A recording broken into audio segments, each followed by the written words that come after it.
नमस्कार दोस्तों, स्वागत है आपका इस YouTube channel Sarvan GS classes में। पिछले क्लास में हम लोग चर्चा कर रहे थे विजयनगर साम्राज्य के बारे में और हम लोग पूरी तरीके से विजयनगर साम्राज्य को समाप्त कर लिए थे। हम लोग विजयनगर साम्राज्य में 4 वंशों को पढ़े थे और चारों वंशों को एक एक करके हम लोग समाप्त कर लिए थे। और विजयनगर साम्राज्य का सबसे योग्य शासक न मतलब कृष्णदेव राय के बारे में भी हम लोग पढ़े थे। और विजयनगर साम्राज्य का जो पतन हुआ तालीकोटा का युद्ध के कारण से, तालीकोटा का युद्ध का क्या कारण था, क्यों युद्ध हुआ था, इन सब के बारे में भी हम लोग चर्चा किए थे पिछले क्लास में। ठीक है, तो हम लोग पूरी तरीके से विजयनगर साम्राज्य को समाप्त कर लिए थे। आज हम लोग चर्चा करेंगे बहमनी साम्राज्य के बारे में कि उसी समय जो बहमनी साम्राज्य का उत्थान हुआ था क्या कारण था उसका। हालांकि हम लोग पिछले क्लास में भी चर्चा कर लिए हैं। ठीक है, तो चलिए तो थोड़ा सा हम लोग चर्चा कर लें कि ये जो बहमनी साम्राज्य है ये गोदावरी नदी के दक्षिण में यानी कि दक्कन प्रदेश में इसका उत्थान हुआ था। देखिए, बहमनी साम्राज्य का जो संस्थापक था, ठीक है, वो अलाउद्दीन हसन बहमन शाह था। ये बहमन शाह कौन था, कैसे इसकी स्थापना हुआ, थोड़ा सा इसके बारे में चर्चा कर ले। देखिए, हम लोग चर्चा कर रहे थे कि जब उत्तर भारत में दिल्ली को राजधानी बना करके एमबीटी जब शासन कर रहा था, ठीक है, एमबीटी जब शासन कर रहा था तो एमबीटी ने अपनी राजधानी को दिल्ली से चेंज करके दक्षिण में जो महाराष्ट्र में वर्तमान में पड़ता है दौलताबाद को राजधानी बनाया था। क्योंकि वो क्या चाहता था, पूरा तरीके से दक्षिण भारत को कंट्रोल करना और उत्तर भारत को भी कंट्रोल करना चाहता था। ठीक है, हालांकि अलग अलग इतिहासकार अलग अलग तर्क दिए इसके बारे में। ठीक है, कुछ इतिहासकार का ये मानना है कि एमबीटी ने राजधानी जो है दिल्ली के जनता को मतलब एक प्रकार से उसको दंडित करने के लिए किया था। ठीक है, कुछ इतिहासकार का मानना है कि दक्षिण भारत को प्रत्यक्ष कंट्रोल करने के लिए किया था। कुछ इतिहासकार का मानना है कि वो हिंदुओं को दंडित करना चाहता था। ठीक है, हालांकि जो भी रहे, पूर्ण रूप से ये माना जाता है कि एमबीटी जो है दक्षिण भारत को पूर्ण रूप से कंट्रोल करना चाहता था, इसलिए उसने जो है दौलताबाद को राजधानी बनाया। और जब दिल्ली से दौलताबाद जब वो आया, यहाँ से दूरी उसका पड़ता है 1500 किलोमीटर दिल्ली से दौलताबाद की। जब वो दिल्ली को छोड़ के दक्षिण में दौलताबाद आया तो उनको खुद समस्याएं होने लगी। ठीक है, और जब वो दौलताबाद आया तो दिल्ली में विद्रोह हो गया। ठीक है, और दिल्ली में विद्रोह हो गया, प्लस में जब वो दक्षिण आया तो दक्षिण में भीषण गर्मी को जो है वो लोग बर्दाश्त नहीं कर पाए, क्योंकि वो ठंडे प्रदेश के रहने वाले तुर्क थे। ठीक है, और यहाँ पे दक्षिण भारत में गर्मी अधिक पड़ती है जून के महीना में, जिसके कारण से क्या हो गया कि वो गर्मी के कारण से दौलताबाद को छोड़ के कि फिर से दिल्ली गया। जब वो दिल्ली गया दौलताबाद को छोड़ के तो दौलताबाद में उसी समय विद्रोह हो गया। ठीक है, दौलताबाद में उसी समय विद्रोह हो गया और उसी विद्रोह का फायदा उठाया अलाउद्दीन हसन बहमन शाह। ठीक है, तो देखिए बहमनी साम्राज्य का संस्थापक कौन था, ये था अलाउद्दीन हसन बहमन शाह। ये अब देखिए इसी ने जो है बहमनी साम्राज्य की नींव डाली। कैसे, तो कहा जाता है कि जब एमबीटी जो है दक्षिण भारत को छोड़ के जब उत्तर भारत गया तो दक्षिण भारत में विद्रोह हो गया। दक्षिण भारत में जब विद्रोह हो गया, ठीक है, तो अलाउद्दीन हसन बहमन शाह ने उसी का फायदा उठा करके 1346 ईस्वी में, ठीक है, गोदावरी नदी के दक्षिण में यानी दक्कन प्रदेश में इसने बहमनी साम्राज्य की नींव डाली। ठीक है, अब देखिए कहा जाता है कि बहमनी शाह, ये जो बहमन शाह था, ठीक है, ये दक्षिण में एक पोस्ट पे था अमीर ए सहद। ये कहा जाता है ये ईरानी था। ये वास्तविक रूप से ये रहने वाला कहाँ का था, ये ईरान यानी फारस का रहने वाला था। ठीक है, ये फारस का रहने वाला था और एमबीटी की सेना में ये भर्ती हुआ था। एमबीटी की सेना में ये भर्ती हुआ था। ठीक है, एमबीटी की सेना में भर्ती हुआ था और बाद में जब इसने अपने ये जब योग्य सेना बना, जब ये, ठीक है, कहते हैं दोस्तों अगर आपके पास योग्यताएं हैं तो योग्यताएं आपको किसी भी आधार तल से ऊपर उठा सकती है। तो इसके पास योग्यताएं थी, ये हालांकि सेना में भर्ती हुआ था, सेना में इसने बेहतर प्रदर्शन करके दिखाया। ठीक है, एमबीटी के समय जो है कि तुर्कों से भी मंगोलों से भी बेहतर तरीके से लड़ाई लड़ा, जिसके कारण से इसको जो है बड़ा पोस्ट मिल गया। इसको एक पोस्ट मिल गया दक्षिण में अमीर ए सहद। ठीक है, तो इसको जो है एमबीटी की सेना में भर्ती हुआ था, बाद में एमबीटी ने इसको अमीर ए सहद बना दिया। अमीर ए सहद, इसको अमीर ए सादा भी कहा जाता है, अमीर ए सादा भी कहा जाता है। इस पोस्ट को दे करके उसको दक्षिण में भेज दिया। ठीक है, यहाँ पे उसको इसी पोस्ट पे दे करके दक्षिण भेज दिया। इसका मतलब होता है कि 100 गांव का कर वसूलने वाला अधिकारी, कर वसूलने वाला अधिकारी, ठीक है, यानी कि इसको एक प्रशासनिक पोस्ट मिल गया, 100 गांव का टैक्स वसूलने वाला अधिकारी बना करके एमबीटी इसको दक्षिण में भेज दिया। ठीक है, यानी इसके पास बड़ा भूभाग था, जो कर का दायरा था इसके पास बड़ा सा था। अब जब दक्षिण में विद्रोह हुआ तो इसने इस 100 गांव को स्वतंत्र कर लिया। जो गांव इसके अधीन था, इन सब 100 गांव को इसने क्या कर लिया, स्वतंत्र कर लिया।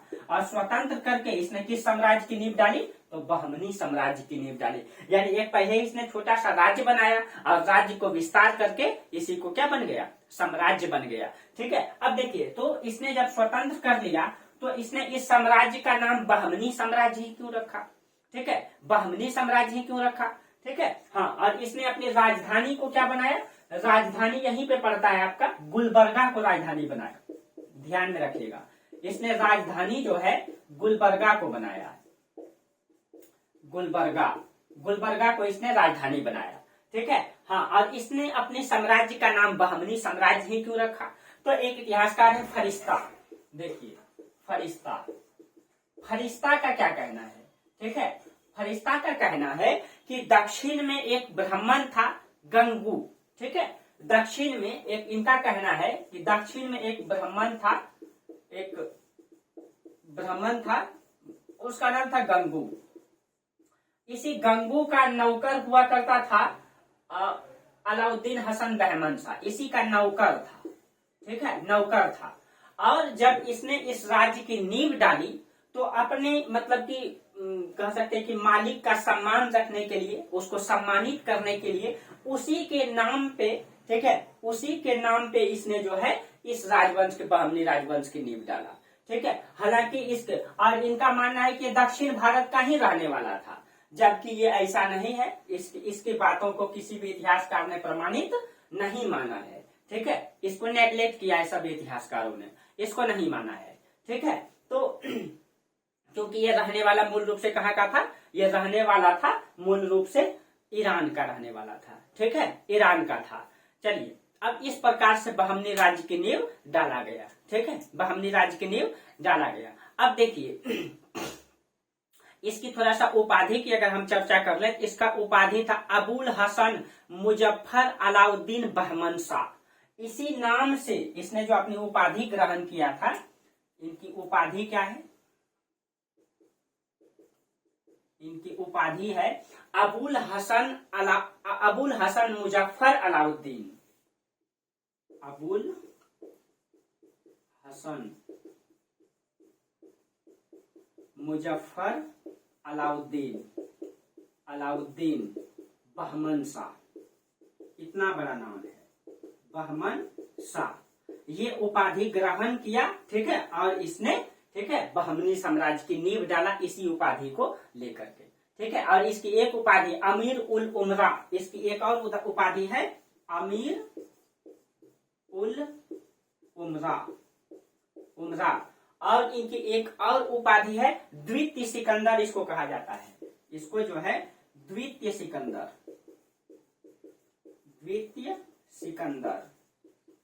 ठीक है, हाँ, याद रखिएगा, अलाउद्दीन खिलजी को सिकंदर एसानी कहा जाता है। ठीक है, इसको जो है द्वितीय सिकंदर भी कहा जाता है। ठीक है, इसने अपनी उपाधि द्वितीय सिकंदर भी लिया था।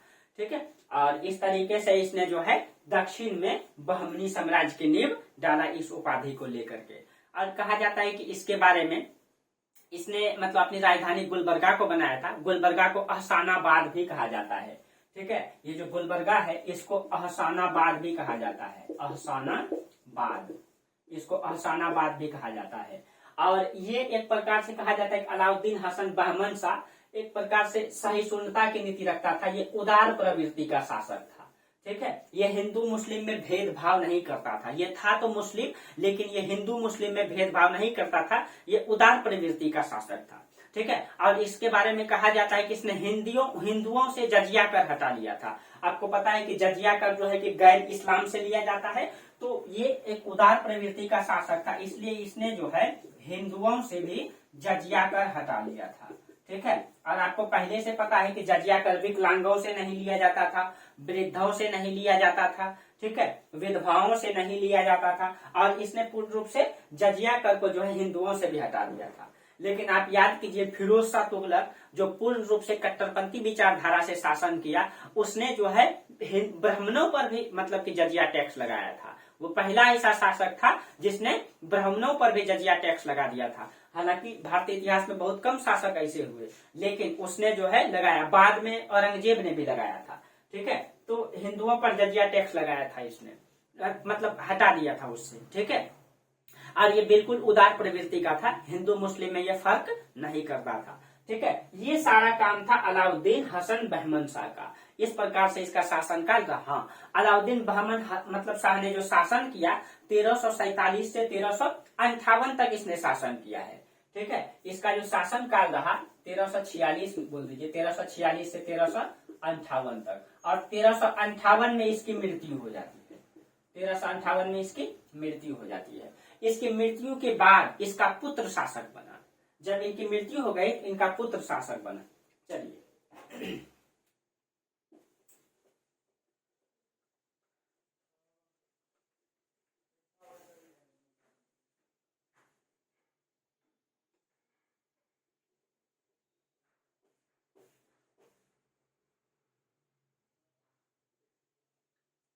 देखिए, इसकी मृत्यु के बाद इसका पुत्र जो शासक बना, इसका पुत्र का क्या नाम था? इसका पुत्र का नाम था मोहम्मद शाह। इसका पुत्र था मोहम्मद शाह,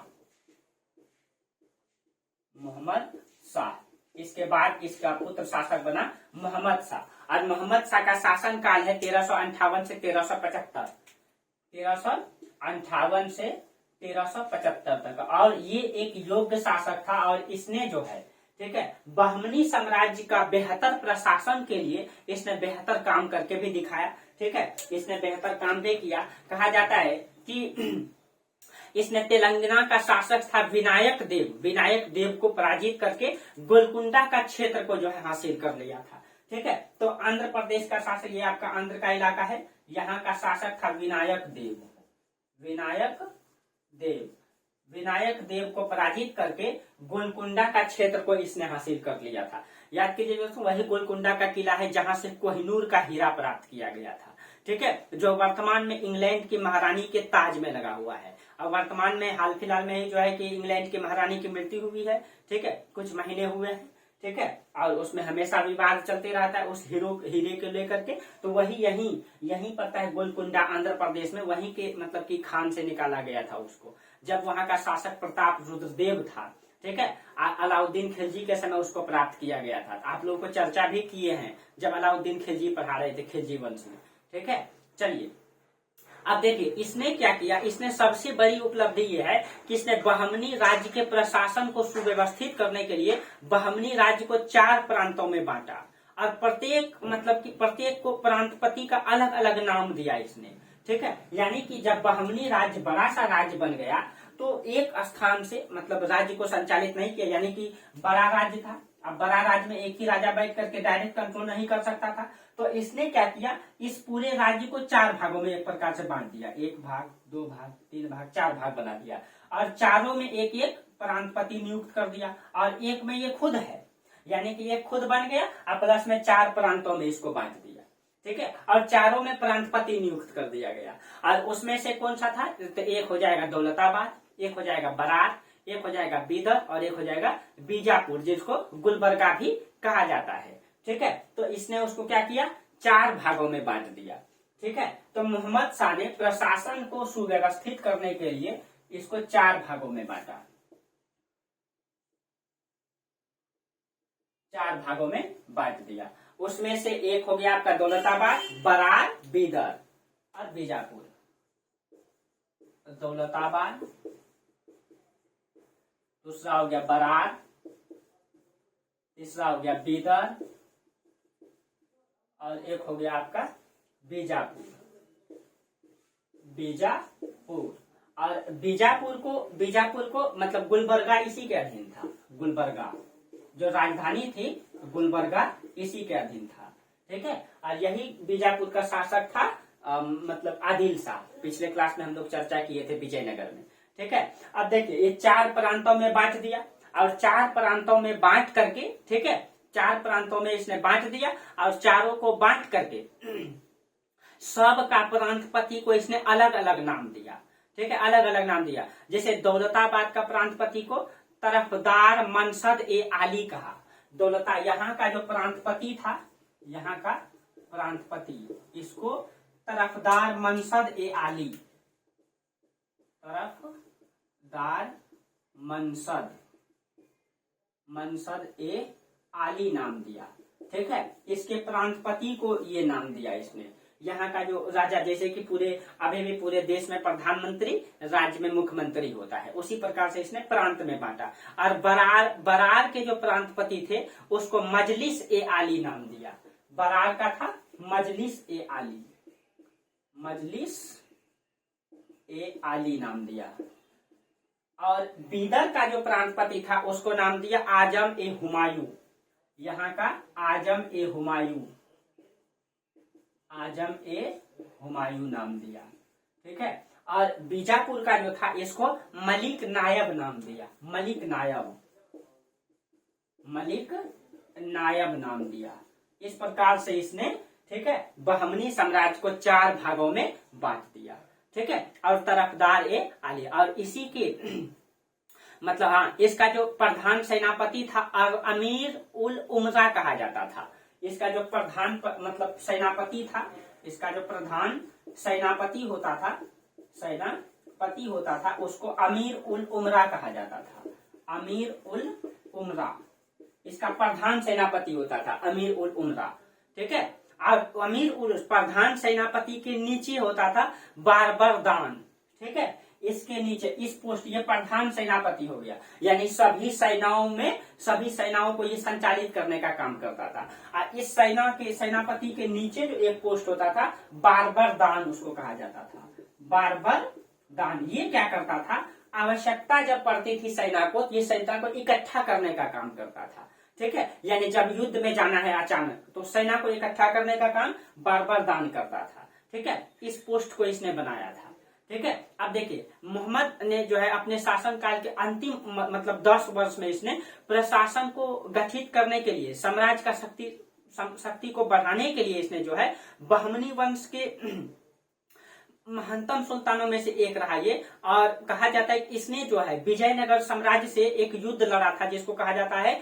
अदोनी का युद्ध, जिसको कहा जाता है अदोनी का युद्ध, ठीक है। तो इसने मतलब कि मोहम्मद शाह ने मतलब बहमनी साम्राज्य को बेहतर बनाने के लिए इसने क्या किया था, इसको 4 भागों में बांटा। और पिछले क्लास में हम लोग चर्चा किए थे किस प्रकार से इसने बांटा था। तो ये वाला हो जाएगा आपका बीजापुर, ठीक है। यहाँ पे बीजापुर था, यहाँ का बीजापुर, इसके ऊपर में अहमदनगर था। यहाँ पे आप लोग लिख लीजिएगा बीजापुर अहमदनगर, ठीक है। और ये वाला हो जाएगा इधर हो जाएगा आपका बीदर, ये वाला बीदर, और इधर वाला बरार, ये वाला गोलकुंडा, ठीक है, गोलकुंडा। तो ये इस तरीके से उसने बांटा था। बाद में तो 5 भागों में बट गया था, पिछले क्लास में हम लोग चर्चा किए थे, इस प्रकार से बांटा। लेकिन इसके समय की सबसे महत्वपूर्ण घटना है कि इसने एक युद्ध किया था जिसको अदोनी का युद्ध कहा जाता है। इसने जो एक युद्ध किया था अदोनी का युद्ध, और ये जो युद्ध हुआ था 1357 में, 67 में हुआ था, 1367 में। और 1367 में ये जब युद्ध हुआ था तो ये हमेशा विजयनगर साम्राज्य, बहमनी साम्राज्य रायचूर द्वार के लिए लड़ता रहा न, जो उपजाऊ भूमि के लिए लड़ता रहा। इस समय एक तरफ से मोहम्मद शाह और एक तरफ से बुक्का था, ठीक है, एक तरफ से बुक्का था। तो एक तरफ से तो ये खुद था मोहम्मद शाह, ठीक है, एक तरफ मोहम्मद शाह था और एक तरफ बुक्का था, ठीक है। और इसी युद्ध में कहा जाता है कि भारत इतिहास में पहली बार, ठीक है, भारत इतिहास में पहली बार इतिहासकार का मानना है कि मोहम्मद शाह ने इस युद्ध में पहली बार बारूद का इस्तेमाल किया था, ठीक है। भारत इतिहास में पहली बार इसी ने बारूद का इस्तेमाल इस युद्ध में किया था, ठीक है, जो रक्षा के क्षेत्र में एक नई क्रांति था भारत के लिए, ठीक है। पहली बार इसने बारूद का इस्तेमाल किया। हालांकि तोप का इस्तेमाल सबसे पहली बार जो है कि बाबर ने किया है। ठीक है, बाबर ने 1526 के युद्ध में किया है तोप का इस्तेमाल, लेकिन बाबर उससे पहले भी बारूद का इस्तेमाल किया है। जब उसने बाजोड़ का किला और भेड़ा के किला पे 1519 में इस मतलब कि आक्रमण किया था, 1920 में, ठीक है, उस समय किया था। ठीक है, तो भारतीय इतिहास में, उत्तर भारत के इतिहास में बाबर ने किया है, लेकिन दक्षिण भारत के इतिहास में बारूद का सर्वप्रथम प्रयोग मोहम्मद शाह ने किया है।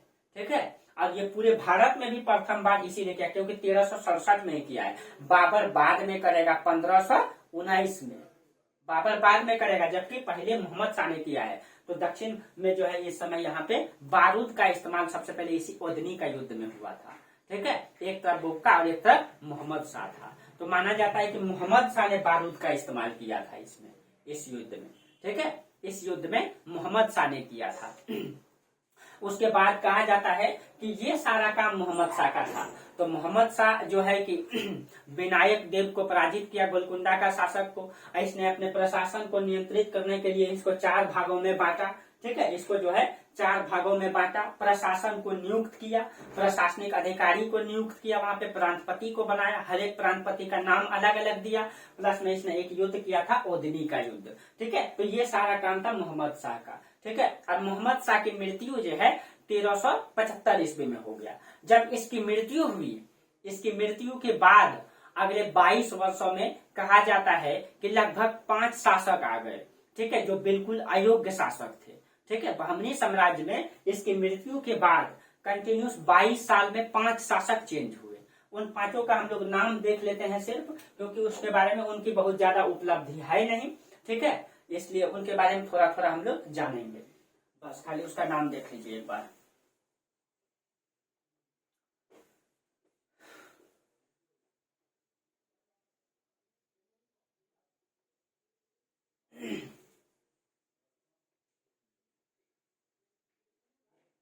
चलिए, तो मोहम्मद शाह के बाद जो शासन में आया, ठीक है, वो आया अलाउद्दीन मोहम्मद। ठीक है, अलाउद्दीन मोहम्मद, इसका शासन काल 1375 से 78 रहा। तो इसके बाद आया अलाउद्दीन मोहम्मद, अलाउद्दीन मोहम्मद। ठीक है, और इसका शासन काल 1375 से 78 है। ठीक है, 1375 से 78। उसके बाद शासन में आया दाऊद, इसका शासनकाल 1378 ही है। दाऊद, इसका शासनकाल 1378 ही है, कुछ महीने तक ही है। दाऊद के बाद आया मोहम्मद द्वितीय, 78 से 97 तक इसका शासनकाल है। मोहम्मद द्वितीय 1378 से 97 तक, 1397 तक मोहम्मद द्वितीय का शासनकाल है। उसके बाद आया गयासुद्दीन। ठीक है, इसका भी शासनकाल कुछ महीने तक है। गयासुद्दीन, इसका शासनकाल कुछ महीना ही है, 1397 से 97 तक ही इसका शासनकाल है। उसके बाद आया शमसुद्दीन दाऊद, इसका भी शासनकाल 1397 तक ही है। शमसुद्दीन दाऊद, इसका भी शासनकाल 1397 तक है। ये बिल्कुल ये सब के सब अयोग्य शासक थे, ये 5 के 5 शासक अयोग्य थे। ठीक है, और लगभग 20-22 साल में कंटिन्यू 5 शासक चेंज हो गए बहमनी साम्राज्य में। ठीक है, 5 शासक चेंज हो गए। एक सेकंड दोस्तों,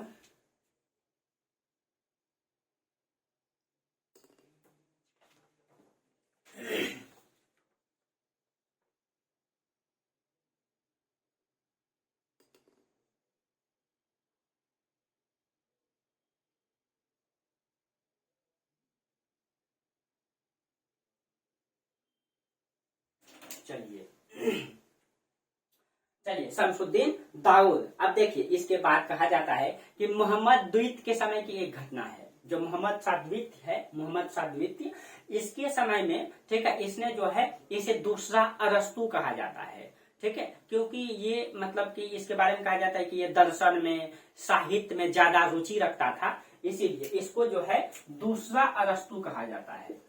दूसरा अरस्तु कहा जाता है। ठीक है, ये मोहम्मद द्वितीय को दूसरा अरस्तु कहा जाता है। और इसके समय में याद रखेगा, भारत में तैमूर का आक्रमण हुआ था, 1398 में हुआ था। इसका इसी समय लगभग 97-98 में हुआ था। ठीक है, तो 98 में तैमूर का आक्रमण हुआ था, इसी के समय में भारत। ठीक है, तैमूर का आक्रमण, इसी के समय में हुआ था, ठीक है। और इसके समय हुआ था। और चलिए, तो ये सारा ये था। शमसुद्दीन के बाद 1397 में शमसुद्दीन के बाद जो शासन में आया, जिसका कुछ योगदान है, उसका नाम है ताजुद्दीन फिरोज, ठीक है, ताजुद्दीन फिरोज। इसके बाद शासन में आया ताजुद्दीन फिरोज।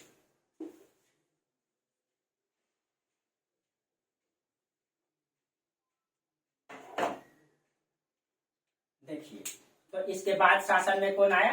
ताजुद्दीन फिरोज।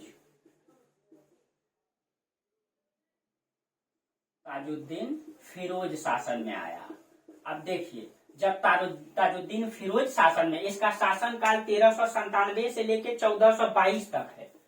1397 से 1422 तक है। ये थोड़ा सा योग्य शासक था और इसने कुछ कार्य भी किए थे, ताजुद्दीन फिरोज, ठीक है। और इसके समय याद रखिएगा, विदेशियों का प्रभाव पहले से अधिक हो गया था, बढ़ने लगा था। विदेशी मतलब ये हो गया कि ये लोग तुर्की थे, ये लोग ईरानी थे, तुर्की थे, जो मध्य एशिया से आए थे, ठीक है, अरब क्षेत्रों से आए थे, अरब के लोग थे, ठीक है, फारस के लोग थे।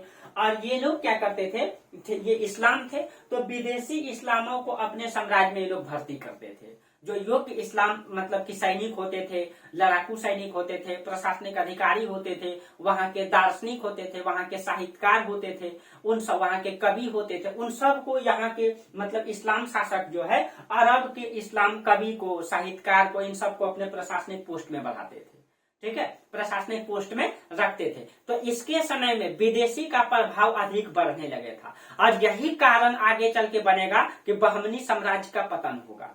यही कारण से बहमनी साम्राज्य का पतन का कारण यही बढ़ेगा, क्योंकि ये लोग ये इस्लाम क्या करते थे कि विदेशी इस्लाम को अपने प्रशासन में भागीदारी देते थे, जिसके कारण से यहाँ के इस्लाम जो है नाराज हो जाएंगे और दोनों में विद्रोह होगा, ठीक है। तो इन दो दक्षिणी और उसको कहा जाता था विदेशी इस्लाम को, इसमें कहा गया अफाकी कहा गया है, अफाकी, दोनों में मतलब संघर्ष दिखाई देगा। अभी हम चर्चा करेंगे उसके बारे में, ठीक है। तो इसके समय में ध्यान में रखिएगा, विदेशियों का प्रभाव बढ़ गया था, ठीक है, विदेशियों का प्रभाव बढ़ गया था, विदेशी को अफाकी कहा गया है, ठीक है, बढ़ गया था। अब देखिए, सुल्तान फिरोज ने बहमनी वंश के सर्वाधिक विद्वान सुल्तान में से एक था, ठीक है। कहा जाता है कि ताजुद्दीन फिरोज जो है ये खुद विद्वान था, और जितने भी बहमनी शासक थे उस सब में सबसे ज्यादा विद्वान शासक था ये, ठीक है, सबसे ज्यादा ये विद्वान था। इसीलिए ये साहित्य का प्रेमी भी था, ये साहित्य का प्रेमी भी था। इसीलिए विदेशी मतलब साहित्यकार को, कवियों को अपने दरबार में सम्मानित करने के लिए ये बुलाता भी था, ठीक है। और मतलब इसने जो है विदेश से अनेक विद्वान को जो है अपने साम्राज्य में बुलाया था, ठीक है। विदेश यानी ये अपने मतलब फारस से मतलब तुर्की से, इन सभी से विदेशी विद्वान को ये बुलाता था अपने दरबार में, ठीक है, विदेशी विद्वान को बुलाता था, क्योंकि ये खुद पढ़ा लिखा था, विद्वान था, और उससे ये ज्ञान हासिल करना चाहता था, ठीक है। इसलिए तो कहा जाता है ये विद्या के और ज्ञान का जो है विभिन्न शासकों में अनेक भाषाओं में ये पारंगत भी था। कहा जाता है कि इसको कई अनेक भाषा भी आता था, ये विद्वान भी था, ठीक है।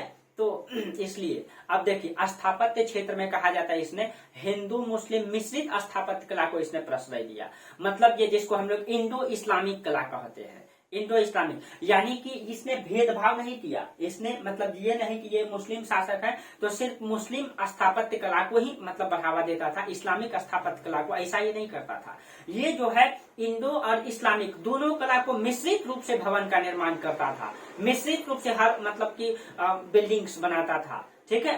जैसे कि हम लोग देख लीजिए, शुरुआती चरण में क्या होता है, जैसे कि पहले हिंदुस्तान में इस्लाम नहीं आए थे, इस्लाम सबसे पहली बार 712 में आए, ठीक है। जब वो आए पहली बार भारत में, तो उसके समय अर्थव्यवस्था उनकी कमजोर थी, ठीक है। तो मतलब जो भी धार्मिक प्रवृत्ति के लोग रहेंगे अपने धार्मिक संस्थान में पूजा पाठ करने जाएंगे।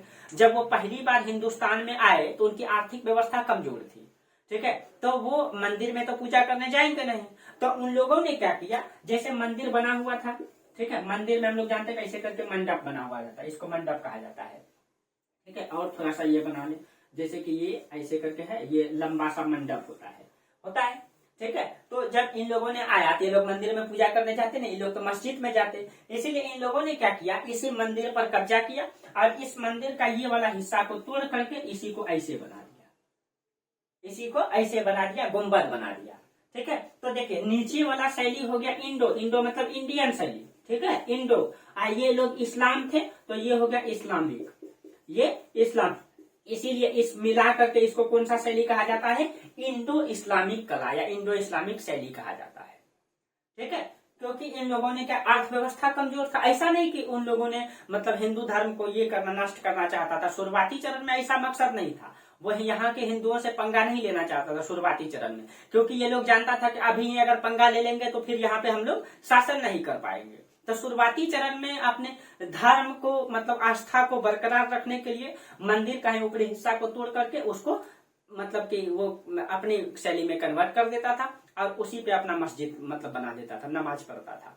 ठीक है। इसीलिए इसको इंडो इस्लामिक कलाकार, और इसने जो है ताजुद्दीन फिरोज पढ़ा लिखा व्यक्ति था, इसीलिए इसने दोनों को प्रश्रय दिया, न कि सिर्फ इस्लामिक कला को दिया।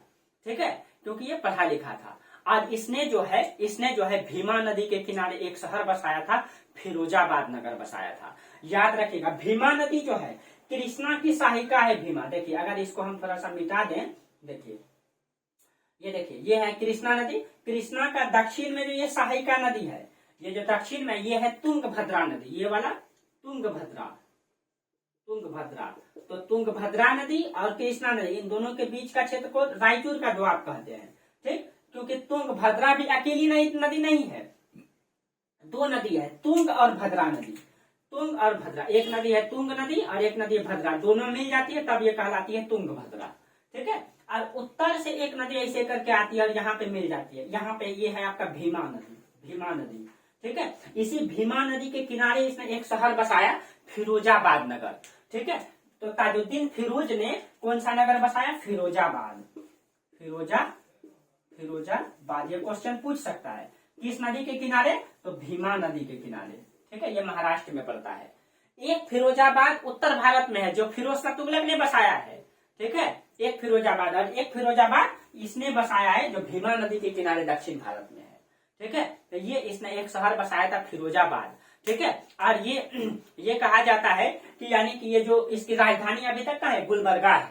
ठीक है। यहाँ यहीं पे फिरोजाबाद के बगल में पड़ता है गुलबर्गा, यहाँ पे देखिए, हाँ गुलबर्गा यानी कि बीदर। ठीक है। तो ये देखिए यहाँ पे है आपका, यहाँ पे पड़ता है, यहाँ गुलबर्गा है, यहाँ पे है अहमदनगर, यहाँ पे ये भीमा नदी के किनारे ही गुलबर्गा बसा हुआ है। तो इसकी भी राजधानी कहाँ है, गुलबर्गा है, गुलबर्गा। इसके बाद राजधानी चेंज हो जाएगा। तो गुलबर्गा को राजधानी बना करके शासन करने वाला अंतिम शासक है ताजुद्दीन फिरोज। ठीक है। ये अंतिम शासक है जो गुलबर्गा को राजधानी बना के शासन किया। इसके बाद राजधानी कहाँ बन जाएगा, बीदर बन जाएगा। यहाँ पे पड़ता है गुलबर्गा, ये भीमा नदी के किनारे यहाँ पे है गुलबर्गा, ये गुलबर्गा है, और बीदर पड़ता है यहाँ पे। ठीक है। बीदर आप लोग इसको एटलस में देख लीजिएगा, एटलस में मैप में जरूर देख लीजिएगा, महाराष्ट्र में भीमा नदी के किनारे बसा हुआ होगा गुलबर्गा और इसके इधर में पड़ता है बीदर। ठीक है। तो ये अंतिम शासक था ताजुद्दीन फिरोज, जिसने गुलबर्गा को राजधानी बना करके शासन किया। इसके बाद राजधानी कहाँ हो जाएगा, बीदर। तो अगला शासक जो आएगा वो राजधानी किसको बनाएगा, बीदर को बनाएगा। ठीक है। बीदर को बनाएगा। तो देखिए उसके बाद कहा जाता है कि इसने दौलताबाद में जो है एक नक्षत्रशाला की स्थापना किया था। ठीक है। तो इसने दौलताबाद में क्या किया था, नक्षत्रशाला की स्थापना किया था। दौलताबाद में इसने नक्षत्रशाला बनाया था। ठीक है। खगोल का ज्ञान हासिल करने के लिए। ठीक है। नक्षत्रशाला का निर्माण किया था जो वैज्ञानिक संकल्पना को दर्शाता है। ठीक है। और इसके समय में खुरासन का एक कवि था, शेख आजरी आया था। ठीक है। खुरासन का रहने वाला था, खुरासन, याद कीजिए खुरासन अभियान चलाया था एमबीटी जो विफल हुआ था। खुरासन का एक कवि था जो इसके दरबार में आया था, शेख आजरी। ठीक है। शेख आजरी इसी के दरबार में आया था, ताजुद्दीन फिरोज के दरबार में। ठीक है। ताजुद्दीन फिरोज के दरबार में। और एक दक्षिण भारत में एक सूफी संत था। ठीक है। गेसु दराज। ठीक है। एक सूफी संत था गेसु दराज। अब देखिए गेसु दराज ये एक सूफी संत था जो बहुत ही फेमस था दक्षिण भारत में। सूफी संत था, ठीक है, और बहुत फेमस था। अब देखिए ताजुद्दीन फिरोज पढ़ा लिखा व्यक्ति, वैज्ञानिक संकल्पना को मानता था, और ये जो है गेसू दराज, ये सूफी संत, ये धार्मिक संकल्पना को मानता था, धर्म में ज्यादा विश्वास करता था, इसलिए ये दोनों में ज्यादा बनता नहीं था, ठीक है। ताजुद्दीन फिरोज से और इससे गेसू दराज से ज्यादा बनता नहीं था, दोनों में मतभेद चलते रहता था, ठीक है। तो ये सारी घटनाएं किसके समय का है? ताजुद्दीन फिरोज के समय का है। इसके बाद जो शासन में आया शिहाबुद्दीन अहमद प्रथम, ठीक है, इसके बाद शासन में कौन आया? शिहाबुद्दीन अहमद प्रथम, ठीक है। चलिए अब इसके बारे में थोड़ा सा हम लोग चर्चा कर लें।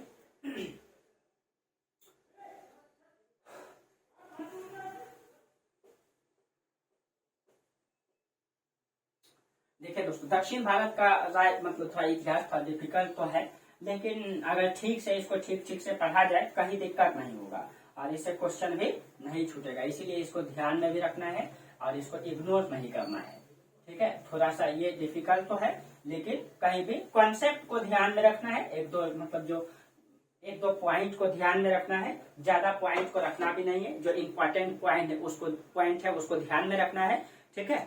और इसको मतलब कॉन्सेप्ट को ज्यादा बना करके रखना है, कहीं दिक्कत फिर नहीं होगा। चलिए इसके बाद शासन में आया शिहाबुद्दीन अहमद प्रथम, शिहाबुद्दीन अहमद प्रथम।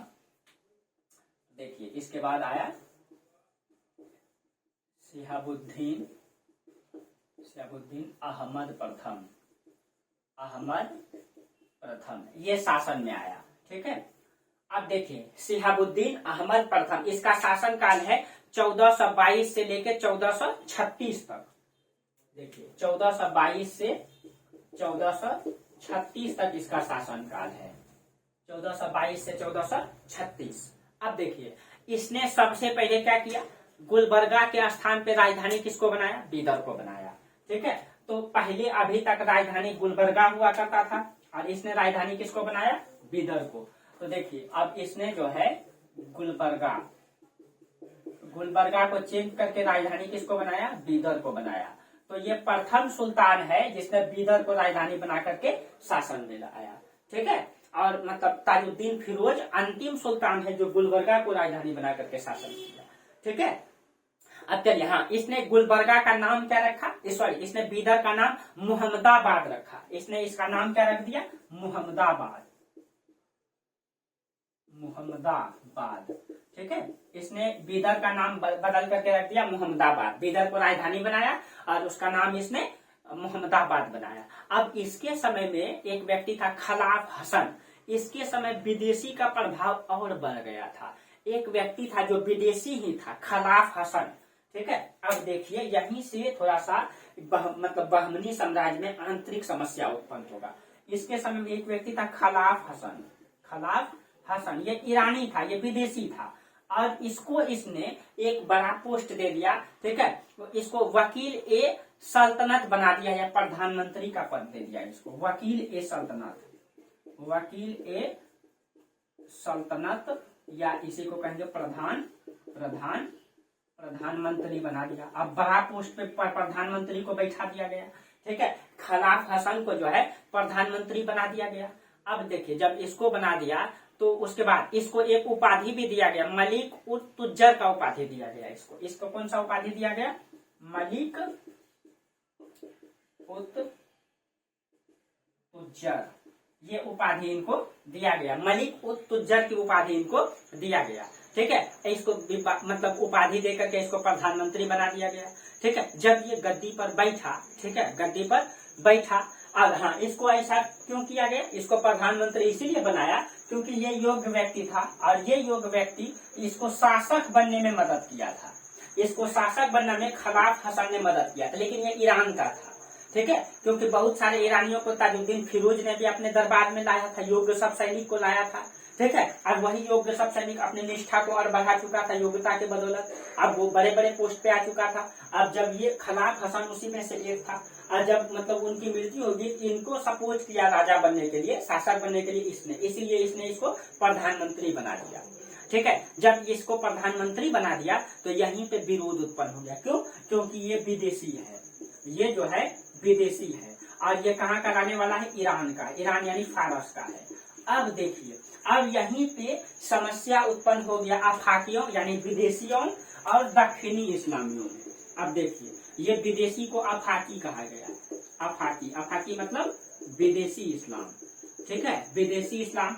और यहाँ का जो इस्लाम था उसको दक्षिणी इस्लाम कहा गया। दक्षिणी, इसको दक्षिणी कहा गया, ठीक है, जो यहाँ का इस्लाम था। अब इस दोनों में विरोध हो गया। क्यों? क्योंकि ये जो दक्षिणी इस्लाम था, ठीक है, दक्षिणी जो इस्लाम था ये सुन्नी इस्लाम था, ये सुन्नी था। और ये जो इस्लाम था ये शिया था, ठीक है। प्लस में शिया और सुन्नी में इस्लाम में जो है पूरा तरीके से गतिरोध चलता है, आपसी कट्टरपंथी विचार मतलब विवाद चलता है उसमें, क्योंकि पैगंबर साहब के समय से ही हुआ है, उनकी मृत्यु के बाद से हुआ है। अगर आप लोग इस्लाम धर्म का इतिहास को पढ़े होंगे तो उसमें देखे होंगे शिया और सुन्नी विवाद को, ठीक है। तो चलिए उसमें अभी हम नहीं जाएंगे, ठीक है। अब देखिए, ये सुन्नी है और ये शिया है। अब ये आफाकी जो है, ये विदेशी जो है खलाफ हसन, ये आफाकी ये शिया धर्म से था, जबकि यहाँ का इस्लाम जो था वो सुन्नी था। और विदेशी को प्रधानमंत्री पोस्ट पे जब बैठा दिया तो इन सबको दिक्कत हो गया। ये सब जो है कि मतलब विरोध करने लगा इसका कि वो आप जो है सुन्नी, क्योंकि यहाँ की अधिकतर जनसंख्या सुन्नी है और राज दरबार में जो है शिया है, जिसके कारण वो भी बड़ा पोस्ट पे है, जिसके कारण से यहाँ गतिरोध उत्पन्न हो गया।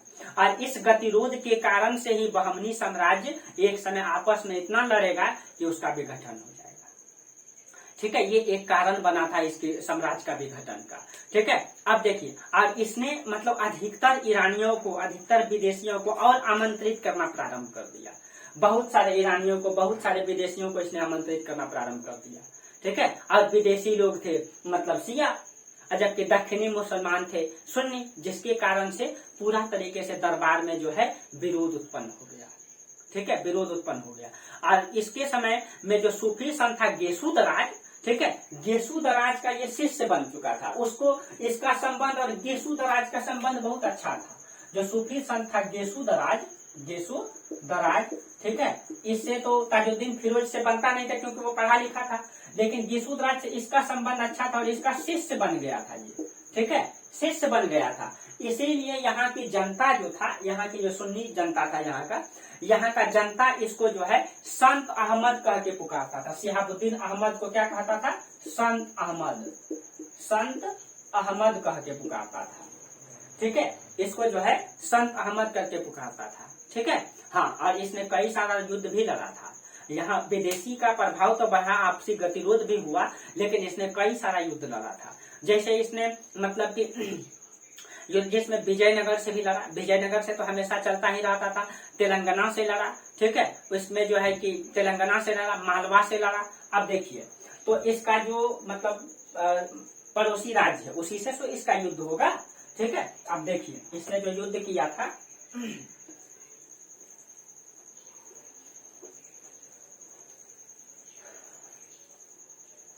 इसने कई सारा युद्ध किया, उसमें से मतलब युद्ध इसने किया एक तो विजयनगर से, विजयनगर,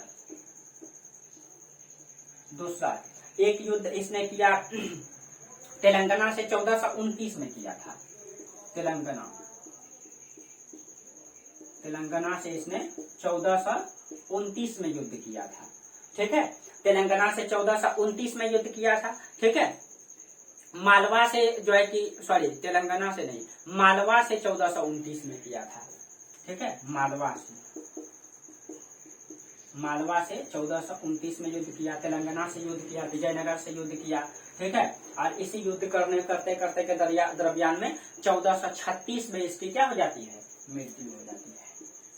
1436 में इनकी मृत्यु हो जाती है, ठीक है। जब इनकी मृत्यु हो गई तो इसके बाद शासन में आया अलाउद्दीन अहमद द्वितीय, ठीक है। ये शिहाबुद्दीन का पुत्र था, ठीक है, अलाउद्दीन अहमद द्वितीय। एक सेकंड दोस्तों,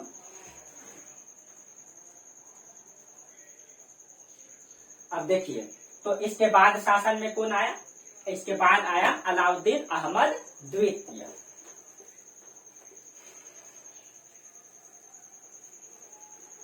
देखिए, एकदम आराम आराम से पढ़ना है, कोई दिक्कत नहीं है, बस थोड़ा सा इसको समझ लेना है। अब देखिए, इसके बाद इसी का पुत्र था, पुत्र अलाउद्दीन अलाउद्दीन अहमद द्वितीय, ठीक है, ये शासन में आया। अलाउद्दीन अहमद द्वितीय शासन में आया और इसका शासनकाल 1436 से लेकर के 1458 तक है। इसका शासनकाल जो है 1436 से 1458 तक है, ठीक है। इसका शासनकाल 1436 से 1458 तक है और ये शिहाबुद्दीन का पुत्र था, ठीक है। ये अपने पिता से कम योग्य था, अपने पिता की तरह योग्यताएं इसमें नहीं थी, ठीक है। और इसके समय में अफाकियों यानी विदेशियों का आगमन और अधिक बढ़ गया था और इसके समय में जब विदेशी का आगमन और बढ़ गया, ठीक है, क्योंकि राज दरबार में जो है बड़े बड़े पोस्ट पे विदेशी थे, अफाकी थे, ठीक है, जिसके कारण से संघर्ष और जो है बढ़ जाएगा। एक तो ये अयोग्य शासक उतने योग्य नहीं है, प्लस में विदेशी प्रभाव अधिक हो गया, जिसके कारण से यहाँ के मुसलमान जो है इससे नाराज रहने लगे, ठीक है। और जो है इस दलगत राजनीति के साथ साथ जो है इसने अपना संपूर्ण शासनकाल यानी कि एक तो विदेश अफाकी और यहाँ का मुस्लिम दक्षिणी, ठीक है, दक्षिणी, इन दोनों में आपसी संघर्ष बढ़ गया। प्लस में इसके समय में तेलंगाना, गुजरात, खानदेश, विजयनगर, मालवा, इन सब ने विद्रोह करना प्रारंभ कर दिया, इसके खिलाफ युद्ध कर दिया, ठीक है। इधर से उत्तर से जो है मालवा आक्रमण कर दिया, इधर से पूरब से तेलंगाना कर दिया, दक्षिण से विजयनगर, पश्चिम से गुजरात, ये सब आक्रमण को झेलते झेलते जो है इसका स्थिति और दयनीय हो गया, ठीक है। युद्ध करते में पूरा तरीके से व्यस्त रहा और युद्ध में इतना व्यस्त हो गया था कि तेलंगाना से इसका संघर्ष सबसे अधिक हुआ था। इसके समय ये जो तेलंगाना था सबसे ज्यादा परेशान इसको करता था, ठीक है, तेलंगाना से इसका और अधिक। लेकिन कहा जाता है कि इसके समय में एक योग्य सेना नायक था महमूद गावा, ठीक है। महमूद गावा के कारण तेलंगाना में कहा जाता है कि महमूद गावा, ठीक है, तो इसने जो है इसके समय युद्ध किसने किया, एक तो इधर से विजयनगर आक्रमण कर रहा था, दक्षिण से विजयनगर, ठीक है, इधर पूरब में यहाँ पे आपका तेलंगाना तो पूरा परेशान कर दिया था तेलंगाना, उत्तर से मालवा, ठीक है, इधर से पश्चिम से गुजरात, ये सब आक्रमण को झेलते झेलते परेशान हो गया था। तेलंगाना का आक्रमण बहुत ही जबरदस्त था, शासक उसको झेल नहीं पाया था, लेकिन इसी का एक प्रमुख योग्य सेना नायक था महमूद गावा, ठीक है, गावा कहते हैं दोस्तों। आपके अंदर अगर योग्यता है तो आप किसी भी पोस्ट पे रहें, आप ईमानदारी पूर्वक और योग्यता से काम करेंगे तो वही मतलब पोस्ट आपके लिए हिंदुस्तान का सबसे बड़ा पोस्ट हो जाएगा और इतिहास के पन्नों में आप उसी पोस्ट से नाम दर्ज करा सकते हैं। तो इसने भी वही काम करके दिखाया था महमूद गावा ने, ठीक है, इसने भी वही काम करके दिखाया, अपने निष्ठा को साबित किया, ईमानदारी से काम किया, ठीक है, और कहीं कहीं एक योग्य शासक के रूप में ये आगे जाके उभरेगा, सेना नायक बन जाएगा ये, उसके बाद प्रधानमंत्री बनेगा और इतनी योग्यता रहेगी इनके कि उस समय शासक का योगदान नहीं रहेगा, महमूद गावा का योगदान रहेगा, ठीक है। और पहली बार इसने तेलंगाना के युद्ध में कहा जाता है कि शासक का इज्जत इसी ने बचाया था, ठीक है, इसी ने बचाया था, ठीक है। और कहा जाता है कि सैनिक अभियान में, ठीक है, इतना सैनिक अभियान में यहाँ का शासक अलाउद्दीन अहमद द्वितीय इतना व्यस्त रहा, इतना अस्त रहा कि उसने अपने मतलब कि स्वास्थ्य का जो है ख्याल नहीं रख पाया, उसका स्वास्थ्य इसी में गड़बड़ा गया क्योंकि हमेशा युद्ध में लीन रहता था, प्लस में आपसी मतलब कि दक्षिणी और अफाकियों का जो है कि संघर्ष बढ़ गया था, ठीक है, और मतलब शासक जो है कि सैनिक अभियान में लगा हुआ रहता था, जिसके कारण से उसका स्वास्थ्य जो है खराब हो गया और स्वास्थ्य खराब होने के कारण 1358 में इसकी अकाल मृत्यु हो गया, ठीक है, यानी इसकी मृत्यु का उम्र नहीं हुआ था, लेकिन 1358 में इसका क्या हो गया, अकाल मृत्यु हो गया, अकाल मृत्यु हो गया, यानी कि मृत्यु के लायक तो था नहीं लेकिन मर गया क्योंकि ये अपना स्वास्थ्य का ख्याल नहीं रख पाया, ठीक है। दोस्तों सबसे बड़ी पूंजी हमारी क्या है, स्वास्थ्य है न। अगर आपका स्वास्थ्य खराब हो जाता है तो संसार का सब चीजें खत्म नजर आता है, कुछ भी नजर नहीं आता है न। और जब तक स्वास्थ्य ठीक रहता है खुश मिजाज रहते हैं, और एक दिन स्वास्थ्य गड़बड़ा जाता है तो लगता है कि संसार में कुछ नहीं है। इसलिए दोस्तों हम लोगों को इतनी अच्छा शरीर मिला है, इतना अच्छा मतलब कि स्वास्थ्य मिला है, इसका भरपूर फायदा उठाना चाहिए, ठीक है। अगर कोई जीवन में एक चीज अनुभव किए होंगे, जो डॉक्टर के यहाँ रहते हैं, किसी का पैर टूट जाता है, किसी का हाथ टूट जाता है, किसी का ऑपरेशन हो जाता है, ठीक है, दुर्भाग्य न हो ऐसा किसी के साथ, ठीक है, एक स्वस्थ व्यक्ति के साथ। लेकिन जब हो जाता है, जब वो 6 महीना हॉस्पिटल में बिताता है, उस समय वास्तविक सच्चाई पता चलता है कि हमारा अगर स्वास्थ्य ठीक रहता था, हम ये करते, हम वो करते, ठीक है, तब वो अपने स्वास्थ्य का जो है ख्याल ठीक से रखता है। इसलिए दोस्तों आप लोग अपने स्वास्थ्य का ख्याल अच्छी तरीके से रखें, ठीक है, प्रतिदिन व्यायाम करें, ठीक है, और मॉर्निंग वॉक में जाएं, और यही सबसे बड़ी पूंजी हमारा स्वास्थ्य ही होता है, ठीक है। इसलिए इसका सम्मान करें, इसका ख्याल रखें और अपने परिवार का भी ख्याल रखें। चलिए, तो इसलिए ताकि क्योंकि हमारा सबसे बड़ी पूंजी क्या है, स्वास्थ्य है। चलिए, तो आज हम लोग दोस्तों यहीं तक चर्चा करेंगे, ठीक है। इससे आगे हम लोग अगली क्लास में चर्चा करेंगे और बहमनी साम्राज्य कल खत्म हो जाएगा, ठीक है, कल जो है बहमनी साम्राज्य खत्म हो जाएगा। आज हम लोग यहीं तक चर्चा करेंगे, फिर आगे हम लोग इससे आगे चर्चा करेंगे अगले क्लास में। तो यहाँ तक आज बहमनी साम्राज्य को रहने दीजिए। हाँ, आप लोगों को अगर समझ में आता है बेहतर तरीके से तो आप लोग लाइक कीजिए, कमेंट कीजिए, चैनल को सब्सक्राइब कीजिए, इसको आगे बढ़ाइए, ठीक है, और हम आप लोगों के लिए और बेहतर से बेहतर करने का प्रयास करेंगे दोस्तों, ठीक है। चलिए, तो इस चैनल को आप लोग आगे जरूर बढ़ाइएगा, सपोर्ट कीजिएगा, ठीक है, और अच्छा लगता है तो आप लोग और बेहतर आप लोग को कंटिन्यू क्लास मिलता रहेगा। पीसीएस लेवल से संबंधित किसी प्रकार का दिक्कत नहीं होगा। जहाँ समस्या होती है आप लोग कमेंट कीजिए, ठीक है, और आप लोग कोई भी स्वतंत्र है पूछने के लिए। और आप लोगों को पीडीएफ जो है टेलीग्राम ग्रुप में प्रतिदिन मिल ही जाता है, ठीक है। तो चलिए, तो क्लास आप लोगों को अच्छा लगता है तो लाइक कीजिए और सब्सक्राइब कीजिए। चलिए, तो आज यहीं तक रहने देते हैं दोस्तों। तब तक के लिए आप लोगों को बहुत बहुत धन्यवाद। Thank you.